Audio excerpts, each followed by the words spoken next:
Hey, gang. Episode 7 was quite the roller coaster ride. I mean, it starts out the way you think it will. Eddie, Robin, and Nancy, they're in the Upside Down. They save Steve, but there's a lot of those bat things around, so they end up running into a forest that makes the Evil Dead forest look kind of benign. Meanwhile, the rest of the gang has been taken to the Wheeler house, and they're being questioned by the police and their parents. During this,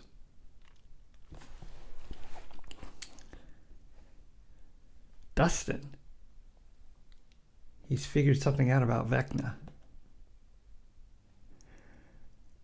All the deaths are to simply open gates. Every death makes him stronger, and he uses that strength to open another gate.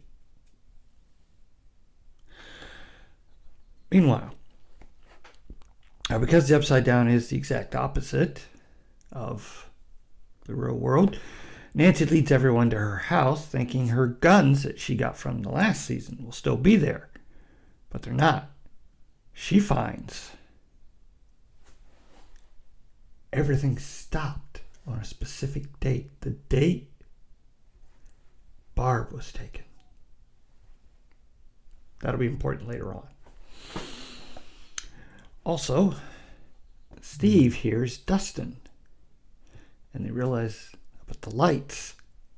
There's a conduit. Lights are always the conduit. And they managed to get him an SOS, and using a light bright, they could communicate with each other. And this leads them, to head back to Eddie's trailer because that was the first murder. There should be a gate there. And Dustin and the rest sneak out of the house and grab their bikes and head there too. They get there, and Dustin manages to knock a hole into the gate and then throw a rope made from sheets tied together. And they can then climb out. But at this time, Nancy's trying to climb out, and Vecna grabs her. And it is here that we get an amazing 2-tier flashback. Because while that's going on, Elle is remembering what happened that night everyone got killed. Nancy is experiencing the murder at the house. Turns out it was the son that killed the family and let his father take the blame. And going back over to the remembrances of Elle, the attendant that has been helping her tells her that there's a thing in his neck that keeps him weak and allows him to be tracked. And as he's trying to help her escape, but he can't go with her because of the tracking. So Elle uses her power to remove it. And that's where we learn he was the little boy that killed his family.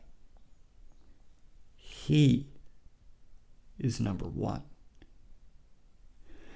Brenner used him to create all the other children.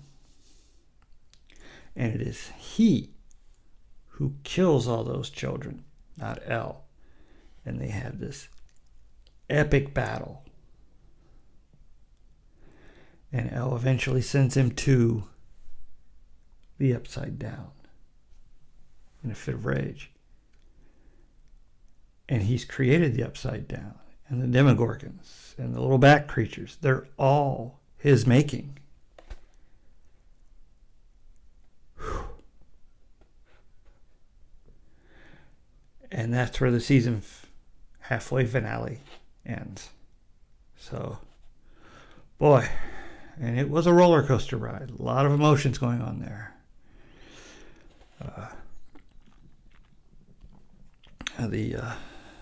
The flashbacks with Elle are just heartbreaking. And the preview for the next season looks like it's going to be even more heartbreaking. Because Brenner isn't obviously going to be getting Elle to get her powers back so that she can go help Hawkins. He's doing it so he can try and get control of her again. Obviously. So we'll have to see how that plays out in the coming weeks, because next week be the next half of the season coming out. I can't wait.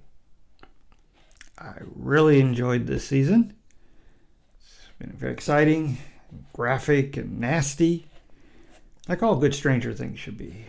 And my only disappointment in this last episode was Mike, Will, and Jonathan were not in it at all. So that's kind of a letdown, because I was hoping they would make it to the secret facility. But they did show that the one agent that was captured by the military is breaking down, and the implication is he's already told the bad guy general where the facility is. So that's something else we'll need to look forward to. But excellent season, great special effects, a lot of emotional back and forth. It's starting to look like Nancy and Steve might get back together, but maybe not, because we're not sure how this is all going to affect Nancy, seeing Vecna's past. But I'm looking forward to it, and I hope you are too. Please hit like, share, and subscribe, and I'll see you next time. Oh my gosh, I forgot. I forgot all about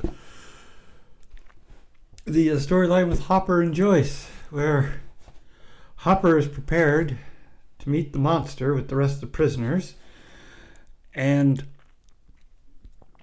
Joyce and Murray succeed in getting in with their ruse. And then during the battle with the Demogorgon, in which Hopper's having trouble getting his lighter to work to start the torch, Murray pulls his gun on the general, or the major, I should say, and forces him into the control room to open up the gate for them. But this time Hopper has gotten the torch to light, and he's keeping the Demogorgon at bay. It's killed everybody else but him and his Confederate. And his Confederate's trying to use a pick to pry open the door, which isn't going too well. The soldier at the control room refuses to open the gate because that would let the Demogorgon out and everybody would get killed. So Murray beats up the major, the guy at the control, and the other guard. Man is awesome. And Joyce, she just starts flicking buttons until one opens. And Hopper and his friend, they get through. And the Demogorgon's actually prying the door open as it's being shut. Joyce, then, when they get through, she flicks the button and the door starts shut, and he's grabbed it and he's pulling it. Hopper's flame's gone out, but he still has a spear.